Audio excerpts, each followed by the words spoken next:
और याद रखो भैया, भोलेनाथ जिसके ऊपर कृपा करें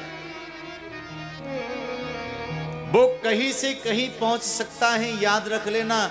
अब मैं आपको वह कथा सुनाने जा रहा हूं, सुनकर आपको बहुत आश्चर्य होगा महाराज। देवताओं का वित्त मंत्री कौन है? खजांची। कौन है बताओ? भगवान कुबेर। अब कुबेर की कथा सुन लीजिए आप, जो देवताओं का वित्त मंत्री है। आप लोग पूजा करते हैं ना भगवान कुबेर की, दुकान में लगाएंगे, फैक्ट्री में लगाएंगे महाराज, भगवान कुबेर को धन वर्षा हो जाए, लगाते हैं ना। और दीपावली की रात्रि को तो महाराज जरूर कुबेर भगवान की पूजा होती है, करनी चाहिए। आज कुबेर भगवान की पूजा करो, लेकिन कुबेर बना कैसे, आज उसकी कथा का दर्शन इस प्रसंग के माध्यम से करा रहे। तो ये कुबेर जो था पूर्व जन्म में कौन था, वहां से भगवान सूत जी इस कथा को आरंभ कर रहे हैं। भगवान भोले बाबा कैसे कैसे भक्तों पर कृपा कर देते हैं, तो वर्णन करने लगे भैया। एक ब्राह्मण थे जिनका नाम था यज्ञदत्त। दीक्षितो यज्ञ दत्ताक्षो यज्ञ विद्या विशारद वेद वेदांग विप्र प्राज्ञो वेदांत दिशो दक्षिणः।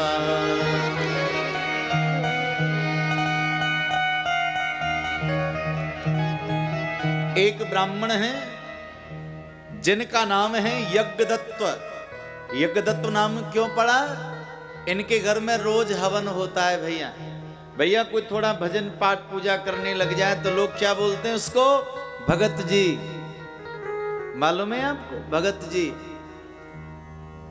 तो इसी प्रकार से जिनके यहाँ पर यज्ञ होता है, नित्य यज्ञ, भगवान को भोग लगा के, यज्ञ की पूजा करके, यज्ञाहुति प्रदान करके महाराज, तभी उनके घर में सारी व्यवस्थाएं चलती हैं। उन ब्राह्मण का नाम पड़ गया यज्ञदत्त, जहां नित्य यज्ञ होता है।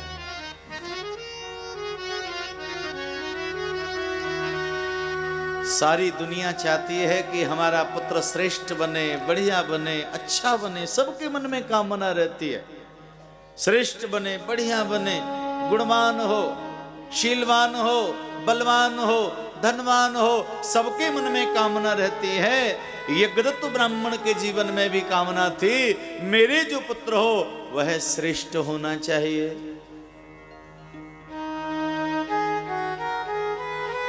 लेकिन भैया दुर्भाग्य, उनके घर में एक बेटा उत्पन्न हो गया। उसका नाम तो पंडित जी ने बहुत अच्छा रखा, उसका नाम रखा गुणनिधि। आसीदा गुणनिधिर नाम दीक्षितस्यास्तयवे सुता। क्या नाम रखा? गुणनिधि, जो गुणों से भरपूर है, गुणों से परिपूर्ण है, गुणों की निधि जिसको प्राप्त हो गई है। नाम तो रख दिया गुणनिधि, लेकिन ध्यान करना भैया, बामे गुण नाम की एक भी चीज नहीं है, एक भी गुण नहीं, निर्गुण है, लेकिन नाम गुणनिधि।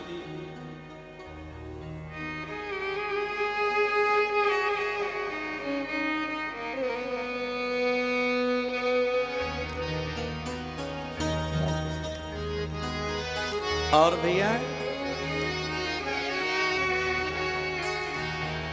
भगवान श्री सूत जी महाराज वर्णन करने लगे, हे ऋषि जनों, नाम रख दिया गुणनिधि, अनेक गुण उसमें आ जाए, लेकिन एक भी गुण नहीं था। और जैसे जैसे वो बालक बड़ा हो रहा है, उसके जीवन में अवगुण और आने लगे महाराज।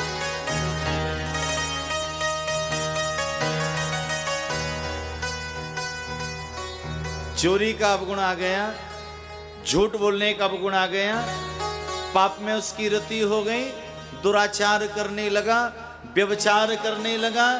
आप ये माने जितने भी अवगुण होते हैं वो सारे अवगुण उस गुण निधि में आ गए। और भैया पिताजी ने उसको कितना समझाया, लेकिन उसकी समझ में बिल्कुल नहीं आया महाराज। लेकिन वो गुणनिधि भोला बहुत था, वो बहुत भोला, बहुत सीधा। लेकिन याद रखना भैया,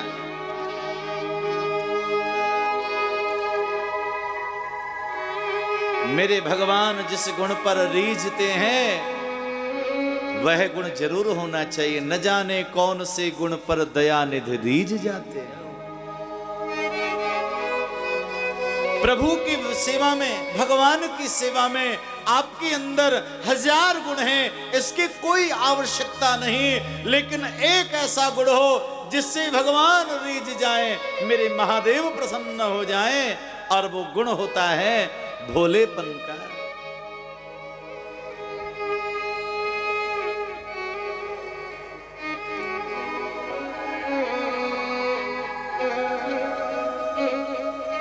न जाने कौन से गुण पर दयानिधि रीझ जाते हैं,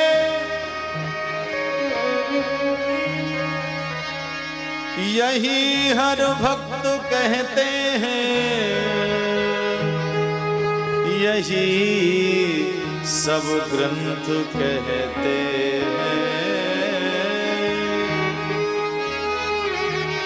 राग मालकोस जो भगवान को बहुत प्रिय थी, कल हमने आपको दर्शन कराया केदार राग का, जो नरसी भगत गाया करते थे। ये राग है मालकोस, जो भक्तमती मीरा गाती थी भगवान को रिझाने के लिए। न जाने कौन से गुण पर दयानिधि रीझ जाते हैं,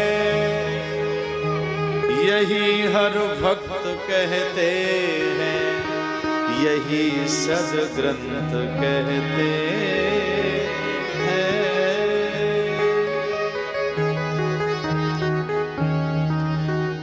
मैं चाहूंगा कि एक गुण तो आपके अंदर आ ही जाए महाराज। चालाकी दुनिया के सामने करो, संसार वालों के सामने चालाकी, भगवान के सामने नहीं स्वीकार करते निमंत्रण नृप दुर्योधन का। विदुर घर पहुंच कर भोग छिलकों का लगाते हैं। मेरे ठाकुर जी जब हस्तिनापुर नगरी पहुंचे मेरे गोविंद, तो दुर्योधन ने निमंत्रण दिया, प्रभु आ जाओ, 56 भोग बना है।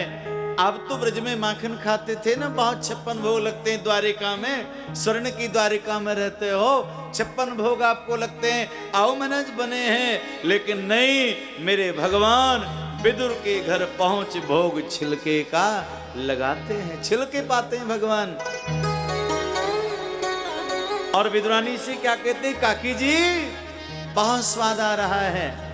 जो यशोदा मैया मुझे बेझर की रोटी पर नवरीत प्रदान करके और माँ अपने कर कमल से उस बेझर की रोटी में थोड़ा सा माखन लगाकर मेरे मुखमंडल में आज प्रदान करती, वो आनंद प्रदान होता था। हे काकी जी, जो छिलका आपने मुझे दिया है इसमें भी वही स्वाद आ रहा है।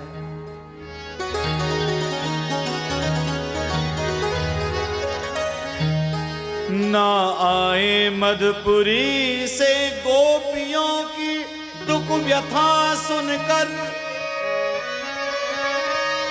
द्रौपदी की दशा पर द्वारिका को छोड़ आते हैं।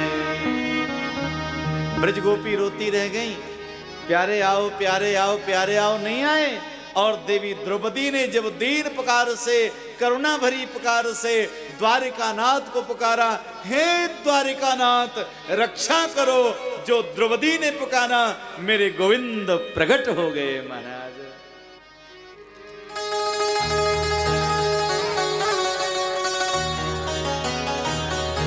और अंत में बहुत प्यारी बात आपको बता रहा हूं, न रोए बन गवन जाने को, न रोए पिता की वेदनाओं पर। राम जी वन में गए तो राम जी के बारे में नहीं सुना होगा कि राघव रोए हैं। पिताजी का देहावसान हो गया तो भी नहीं रोए। ना रोए बन जाने पर पिता की वेदनाओं पर, और उठाकर गीद को निज गोद में आंसू बहाते हैं। न जाने कौन से गुण पर दया निधि रीझ जाते हैं।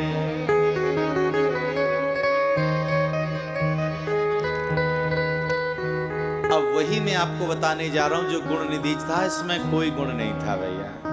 लोग अच्छी दृष्टि से नहीं देखते थे, लोग उसको बुरा भला कहते थे।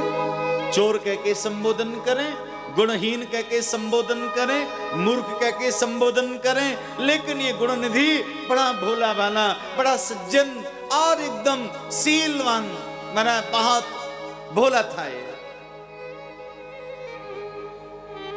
एक दिन क्या हुआ मालूम है, इसने सोच लिया कि मैं प्राण ही त्याग दूंगा, मर जाऊंगा मैं। लोग मुझे अच्छी दृष्टि से नहीं देखते हैं। आज मरने की कामना लेके ये चला है नदी के किनारे पर, और वहां पर देखा महाराज नदी के किनारे पर साँझ हो रही है, एक मंदिर वहां विराजमान है, और वहां पर 5 ब्राह्मण विराजमान होकर वेद मंत्रों का पाठ कर रहे हैं।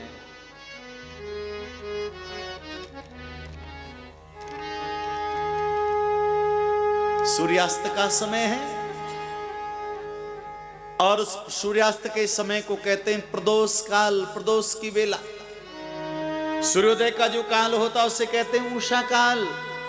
रात जा रही है, सवेरा हो रहा है, उसे कहते हैं उषा काल। और दिन ढल रहा है, रात आ रही है, उसको कहते हैं प्रदोष काल। आज प्रदोष की वेला में रजनी का आगमन हो रहा है, दिवाकर अस्ताचल की ओर प्रस्थान कर रहे हैं, और उसी समय गंगा महाराज नदी के किनारे पर 5 वेदज्ञ ब्राह्मण वेद मंत्रों का पाठ करके भगवान शिव की आराधना कर रहे हैं। ध्यान से सुन लेना भैया, ये पहुंच गया गुणनिधि वहां। सोच रहा था मरने को जा रहा है, मैं आज नदी में कूद के प्राण त्याग दूंगा, मर जाऊंगा मैं। लेकिन भैया ब्राह्मण परिवार में जन्म हुआ था, पिताजी परम विद्वान वेदज्ञ यज्ञदत्त। एक भाव इसके मन में आ गया, अरे मरने तो जा रहा हूं, मेरे पिताजी जिन भगवान की पूजा करते हैं, आज उन भगवान महादेव का एक बार दर्शन तो कर लूं मैं। लेकिन भैया अंधेरा था वहां, सांझ हो रही है, अंधेरा था, तो भगवान सिर्फ उसको दिखाई नहीं दे रहे हैं। इस गुण निधि ने क्या किया महाराज, आज विचार करने लगा, मैं मरने को तो जा रहा हूं, लेकिन आज भगवान के दर्शन कर लूं। इसने अपना उत्तरीय वस्त्र लिया। ये होता है उत्तरीय वस्त्र जो महाराज कंधे पर पड़ा रहता है। इस गुण निधि ने क्या किया, अपना उत्तरी वस्त्र लिया, और उस मंदिर में उजाला करने के लिए, भगवान को देखने के लिए कि प्रकाश हो जाएगा, प्रकाश करने के लिए भैया अपनी उत्तरीय वस्त्र में उस गुण निधि ने, उस भोले ने आग लगा दी महाराज। आहा, जो प्रकाश किया पूरे महाराज उस शिवालय में, पूरे उस देवालय में प्रकाश हो गया। भगवान महादेव प्रसन्न हो गए और पार्वती से कहा, देवी पार्वती इस गुण निधि ने हमारे शिवालय में प्रकाश किया है, हम अब इसके जीवन में प्रकाश ही प्रकाश कर देंगे।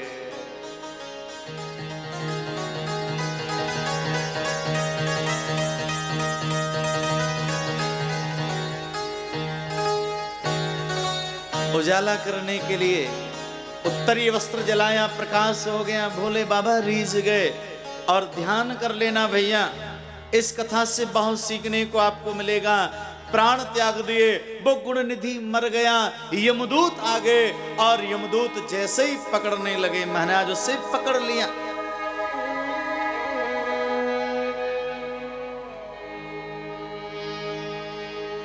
जीवन में दोष भी बहुत थे महाराज, अनाचार, पापाचार, दुराचार, झूठ, चोरी, कपट, दंभ, द्वेष, सारे अवगुण भी थे। तो आज यमदूत जो हैं महाराज उस गुण निधि को कहां ले गए? यमलोक ले गए।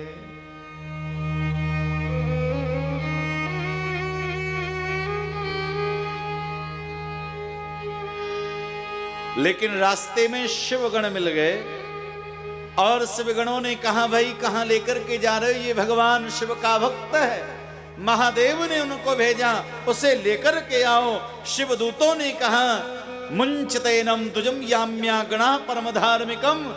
हे यमदूतों, ये शिवगण है, शिव का भक्त है, इसे छोड़ दीजिए, ये शिवलोक जाएगा। दोनों महाराज अपने अपने शास्त्रों में प्रत्युत्तर दे रहे हैं। यमदूतों ने कहा, नहीं, ये ब्राह्मण है, कुलाचारम प्रतीयम पित्रो वाक्यम परान्मुखा, इसने पिता की आज्ञा को उल्लंघन किया है। सत्य शौच परिभ्रष्टम संध्या स्नान विवर्जिता, अपवित्र रहता है, संध्या नहीं करता है। ये ब्राह्मण का कोई भी गुण इसके जीवन में नहीं है, इसलिए यमपुरी जाएगा ये।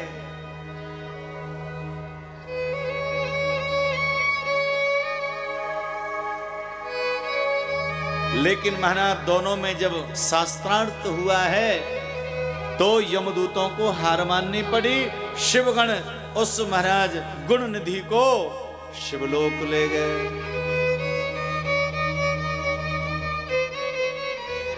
यमराज के सामने गए खाली हाथ। यमराज भगवान कहने लगे, हे मेरे सेवको, वो गुण निधि कहाँ है? अरे उसको तो नरक में डालना था, बड़ी बड़ी यातनाएं उठाएगा वो, कहाँ है? क्षमा करना महाराज, वो शिवगण आए थे और हमसे ले गए। अब हम आपकी नौकरी छोड़ने वाले हैं, हम जाने वाले हैं, अब नौकरी नहीं करेंगे। ऐसे महाराज हम जाए, हमारा अपमान हो जाए, कोई हमारे हाथ से छीन के ले जाए, हम चले जाएंगे। आप निर्णय करो किसको पकड़ के लामे, किसको पकड़ के नहीं लामे। तब भगवान धर्मराज ने निर्णय किया है और अब जो मैं आपको सुनाने जा रहा हूं शायद आपने नहीं सुना होगा, वो सुना रहा हूं मैं। एक बार भाव से बोलो, हर हर। किसको पकड़ के नहीं लाना है, शिव पुराण के माध्यम से आपको बता रहा हूं। धर्मराज जी ने कहा, सर्वे शृणुतो मदवाक्यम सावधान तनया गणाः तदेव प्रीत्या कुरुतः मक्षासन पुरस्सरन्।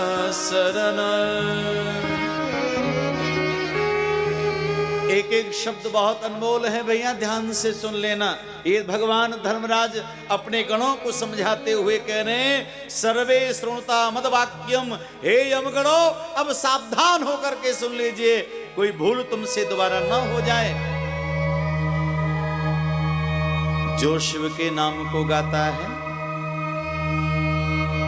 जिसने अपने मुख से शिव नाम को गाया हो, पंचाक्षर मंत्र का जाप किया हो, भूल से भी इसको पकड़ के मत लाना। ये त्रिपुंड धरा लोके विभूत्याम सितया गणाः, जो अपने माथे पर त्रिपुंड धारण करता है उसको भी पकड़ के मत लाना तुम यहां पर, वो शिव का भक्त है। और महाराज जो अपने शरीर में विभूति लगा के रखता है या शिव विभूत को जो अपने मस्तिष्क पर विराजमान करता है, विभूत्या सितया गणः ते सर्वा परिहर्तव्या नानेतव्या कदाचन। जिसने अपने शरीर में शिव विभूत को जिसने रमा लिया हो, लगा लिया हो, उसको भी यहां पकड़ के मत लाना। और क्या बताया? ये रुद्राक्ष धरा लोके जटा धारणये वये ते सर्वे परिहर्तव्या नानेतव्या कदाचन।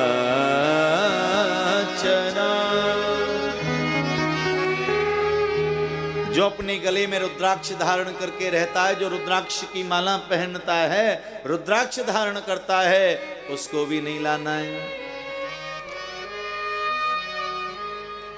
और क्या बताया? बहुत महत्व की बात बताओ। उपजीवन जीवन हेतास्यो शिव वेश धरो हिया। जो अपने पेट पालन के लिए जो शिवजी का वेश बना करके जिसने शिव वेश बना लिया हो, और वो शिव वेश बना करके अगर जीवन में भिक्षाटन भी वो करता हो, उसको भी पकड़ के मत लाना, वो शिव समान ही है। शिव रूप उसने धारण कर लिया है। जो भगवान शिव की तरह बड़ी बड़ी जटाएं बना करके रखता है, ऐसा साधु, ऐसा महात्मा जिसकी जटाओं वट के दूध से, अक्षय वट के दूध से लिपटी हुई महाराज जटाएं जिसकी बन गई हो, जटा जूट जो धारण करता हो, उसको भी पकड़ के मत लाना।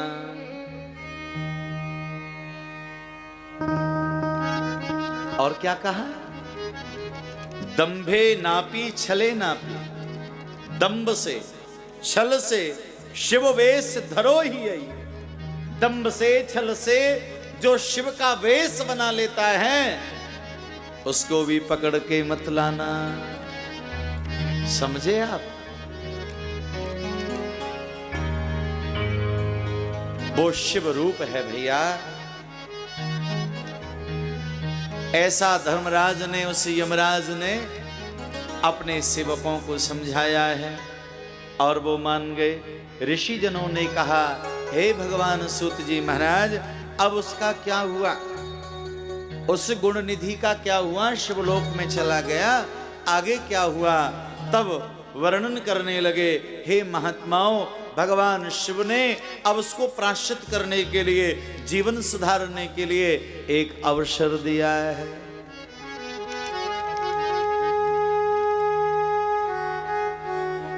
एक अवसर दे दिया महाराज। एक बंगाल के राजा थे, अरिदमस्य तनया कालिंगा अधिवेश रभूत। नाम है कालिंग, देश जिसे बंगाल कहते हैं। उस बंगाल का एक राजा है जिसका नाम है दम। और कहा कि भाई यही गुण निधि को भगवान शिव ने अवसर दे दिया। ये बंगाल के जो राजा हैं उनका ये पुत्र बन गया महाराज।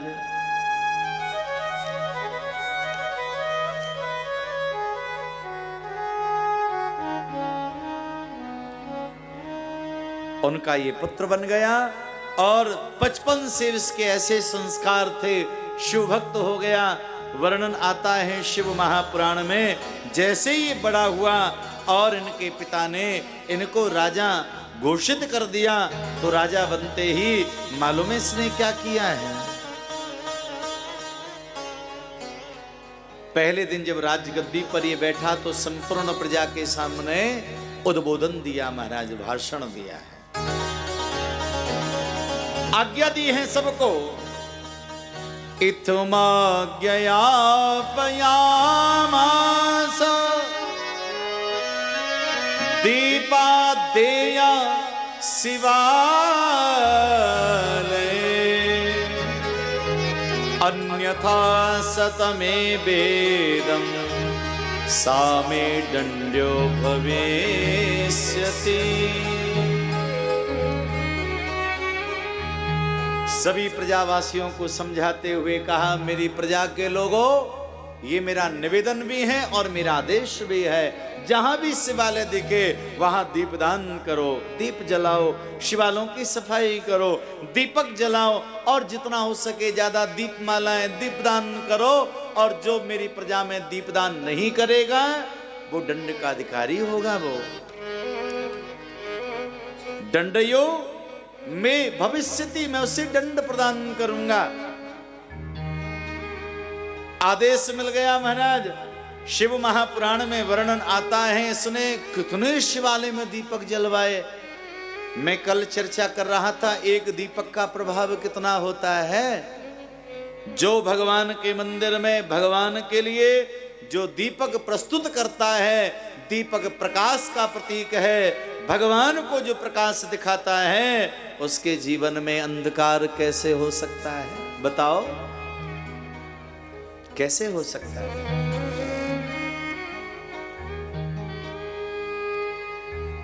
और सज्जनों,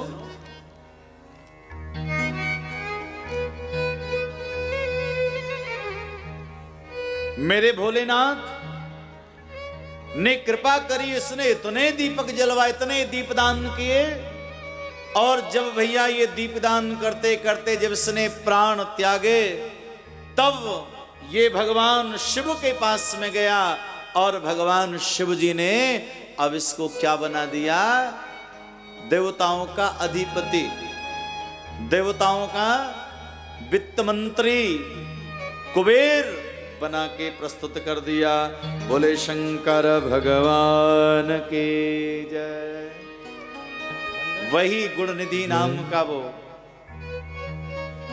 ब्राह्मण पुत्र अपने पीतांबर को, अपने उत्तरीय को प्रकाश देने के लिए जलाया। भगवान ने इसको बना दिया कुबेर। तो भोले बाबा तो दिव्य हैं, मेरे भोले बाबा को आ जाओ। एक बार सब बड़े आनंद में जय जयकार करें। बड़ा प्रसिद्ध और बड़ा प्यारा भजन है, देवियां बहुत गाती हैं। बोले शंकर भगवान की चौथी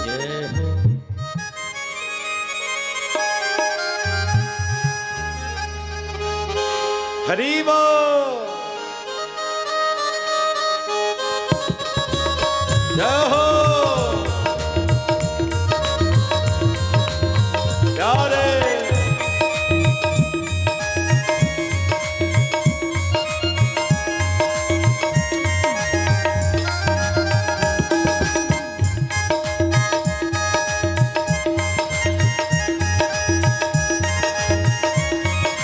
मेरे भोले बाबा को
समझो, मेरे भोले बाबा को अनाड़ी मत समझो, मेरे भोले बाबा को अनाड़ी मत समझो, अनाड़ी मत समझो, अनाड़ी मत समझो, अनाड़ी मत समझो, अनाड़ी मत समझो, मेरे भोले बाबा को अनाड़ी मत समझो, मेरे भोले बाबा को अनाड़ी मत समझो, मेरे भोले बाबा को अनाड़ी मत समझो, मेरे भोले बाबा को अनाड़ी मत समझो, मेरे भोले बाबा को अनाड़ी मत समझो, मेरे भोले बाबा को अनाड़ी मत समझो, मेरे भोले बाबा को अनाड़ी मत समझो, मेरे भोले बाबा को अनाड़ी मत समझो, मेरे भोले बाबा को अनाड़ी मत समझो, मेरे भोले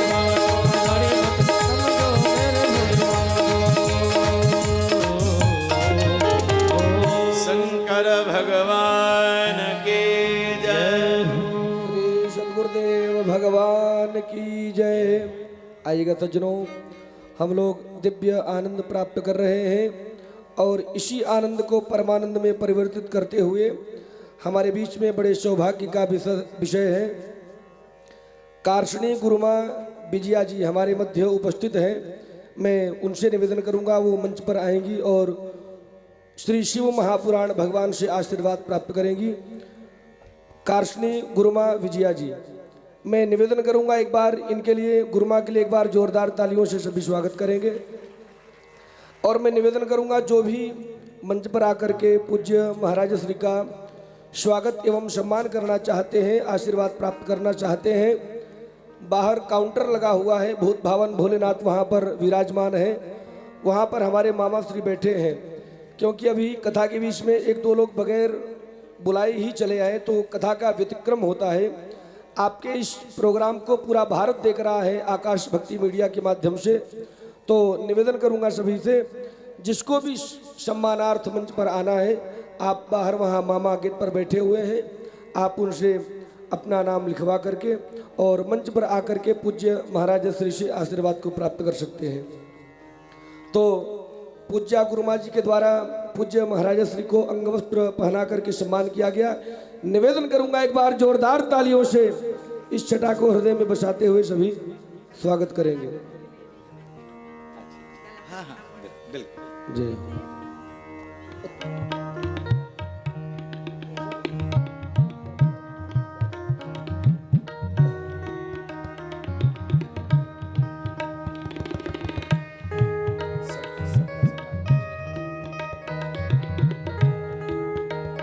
और पूज्य गुरुमा विजया जी के द्वारा पूज्य महाराज श्री का सम्मान किया गया और उनका ऐसा भाव है कि पूज्य महाराज श्री के मंडली के जितने भी सदस्य हैं उन सभी का सम्मान हो रहा है। निवेदन करूंगा एक बार पुनः इस छटा के लिए जोरदार तालियों से स्वागत करेंगे। और जो लोग भी सम्मानार्थ एवं स्वागतार्थ मंच पर आना चाहते हैं वो सर्वप्रथम आकर के हमारे पास नाम लिखवाएं ताकि हम आपको ससम्मान मंच पर बुला सकें। और आइए अब हम लोग प्रवेश करते हैं पूज्य महाराज श्री के सानिध्य में। श्री शंकर भगवान की जय। शंकर भगवान की जय। बहुत ही आनंदमयी कथा का यहाँ दर्शन आप कर रहे हैं। गुणनिधि आज कुबेर बन गया महादेव की कृपा से। और एक रहस्य की बात मैं आपको बताने जा रहा हूं, ध्यान से सुने। भगवान महादेव एक दिन पार्वती मैया के साथ विराजमान थे, तो ये कुबेर जो था आज मां भवानी के उस सौभाग्य की प्रशंसा कर रहे। कितना सौभाग्य है जगत जननी पार्वती मां भवानी का, जो भगवान शिव के वामांग विराजी हैं। कितना मंगलमयी सौभाग्य है। भाग्य की सराहना करते हुए एक दृष्टि से मैया को देखा जा रहा है, मैया को देखा जा रहा है एक नजर से। भाव से को हर हर महादेव। तो कुबेर हो गया एक आंख वाला।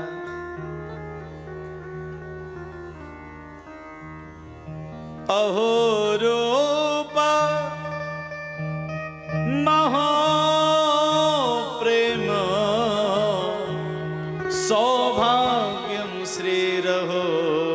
प्रसन्न।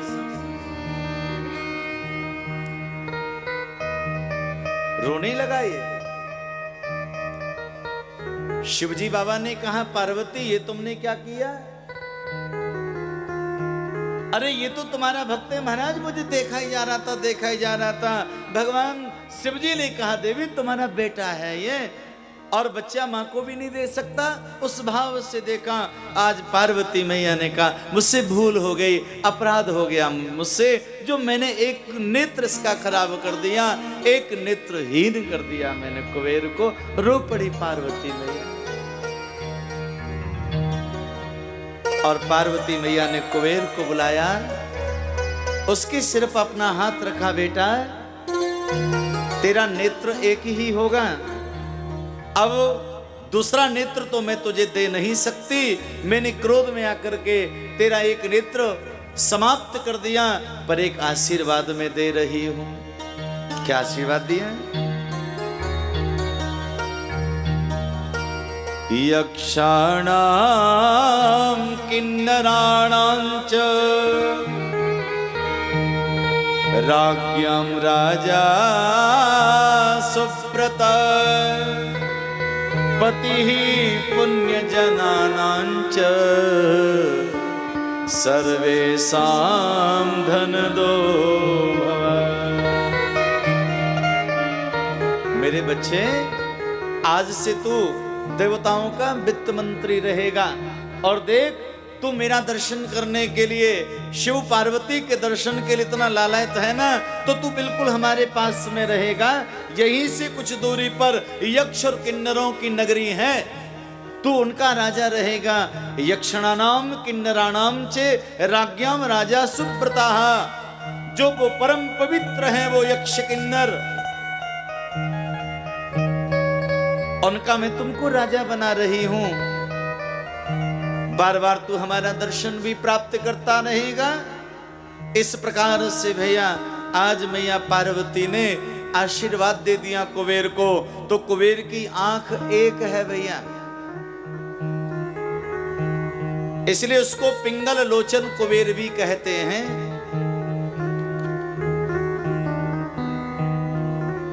इसी प्रकार से प्यारे सज्जनों, कुबेर की कथा का दर्शन कराया।